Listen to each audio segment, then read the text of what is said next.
Now to the rapidly changing crisis in Egypt. We had heard that embattled President Hosni Mubarak would step down today. That's not quite what happened.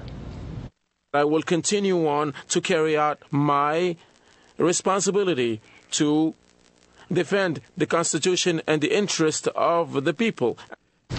Mubarak announced that he's ceding some of his authority to the country's vice president, but said he would not step down.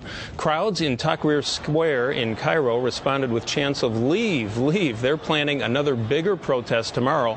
Tonight, President Obama says he's seen no indication that any transition will be immediate, meaningful, or sufficient. Here in Chicago, Arab American leaders say they're disappointed by Mubarak's announcement.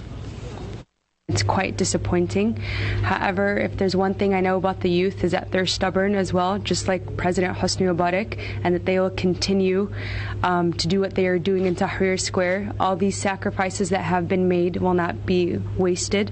Tonight, our Craig Wall talked to a Chicago man who's in Cairo right now and was in Tahrir Square for Mubarak's announcement. Craig? Larry, that's right. That man tells me the chants of leave, leave were followed by no, no, and down, down with Mubarak. And the chants were so loud and so intense that they nearly drowned out Mubarak's speech, which was being broadcast live in Tahrir Square. The one word that protesters wanted to hear was goodbye, and they did not.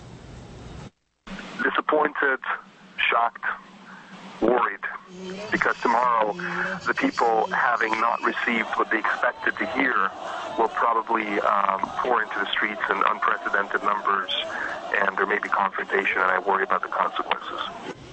Chicago activist Ahmed Rehab had been blogging and tweeting from Cairo since the protests began. We talked to him on the phone. He says the measures President Mubarak took today to try and placate the pro-democracy protesters will not work. Rehab says Mubarak's regime has lost its legitimacy with the Egyptian people.